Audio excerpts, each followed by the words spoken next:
పాలిటిక్స్కి మాత్రమే తప్ప ఈ రోజున వాళ్ళకి ఇచ్చే హామీలు ఏమీ నెరవేర్చలేని పరిస్థితిలో ఉన్నారు కాబట్టి రోజుకొక డ్రామాకి తెరలేపుతున్నారు. అంతకుమించి ఇక్కడ అక్రమాలు జరిగింది కానీ మిథున్ రెడ్డి గారు ఏదో స్కాములు చేసేసారు అన్నది కానీ ఏదీ లేదు.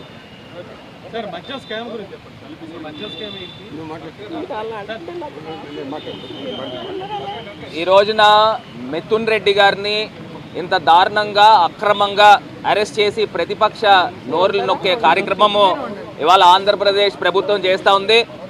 ఇవాళ జగనన్న వారియర్స్ మేమంతా కూడా ఖచ్చితంగా మీరు ఎన్ని అరెస్టులు చేసినా ఏం చేసినా ఎక్కడా కూడా వెనికేది లేదు, జడిసేది లేదు. ఇవాళ ఖచ్చితంగా మేమంతా కూడా పోరాడతాము.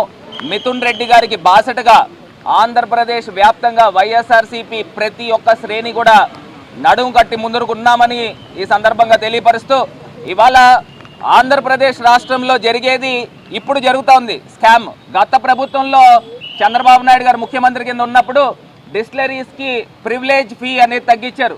3,000 కోట్ల రూపాయలు ప్రివిలేజ్ ఫీ తగ్గించి అప్పుడు క్విడ్ ప్రోకో జరిగింది.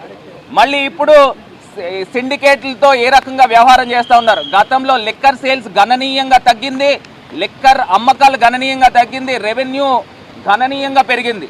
మరి ఈ రకంగా జరిగినప్పుడు స్కామ్ ఏ రకంగా జరిగింది? ఒక్క డిస్టిలరీకైనా పర్మిషన్ ఇచ్చామా?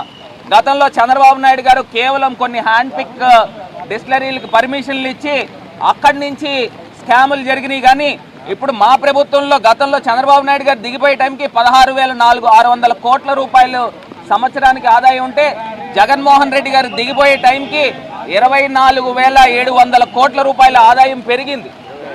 25,000 కోట్ల రూపాయల ఆదాయం పెరిగినప్పుడు అసలు గవర్నమెంట్ ఎక్స్చెక్కర్కి సుమారుగా 1,000 కోట్ల రూపాయల ఆదాయం పెరిగినప్పుడు స్కామ్ అని మీరు ఏ రకంగా అంటారని అడుగుతా ఉన్నాం. ఇది కేవలం కక్షపూరితంగా జరిగింది. గతంలో స్కిల్ డెవలప్మెంట్ స్కామ్ జరిగినప్పుడు 370 కోట్ల రూపాయలు గవర్నమెంట్ ఎక్స్చెక్కర్ నుంచి నేరుగా డిజైన్ టెక్ కంపెనీకి పంపించారు. ఇవాళ ఎక్కడ జరిగిందని అడుగుతా ఉన్నాం. ఇది పూర్తిగా కక్ష సాధింపు జరుగుతూ ఉంది. ఖచ్చితంగా న్యాయ పోరాటాలపైన మాకు నమ్మకం ఉంది. న్యాయ పోరాటం చేస్తాము. ప్రతి వైఎస్ఆర్సీపీ శ్రేణి కూడా మిథున్ అన్నకి అండగా బాసటగా నిలబడతామని ఈ సందర్భంగా తెలియపరుస్తున్నాం.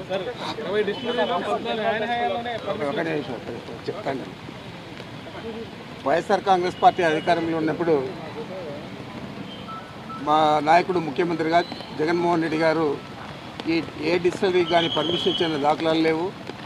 ఏ డిస్టిలరీ నుంచి కూడా మనం ఇల్లీగల్గానో లేకపోతే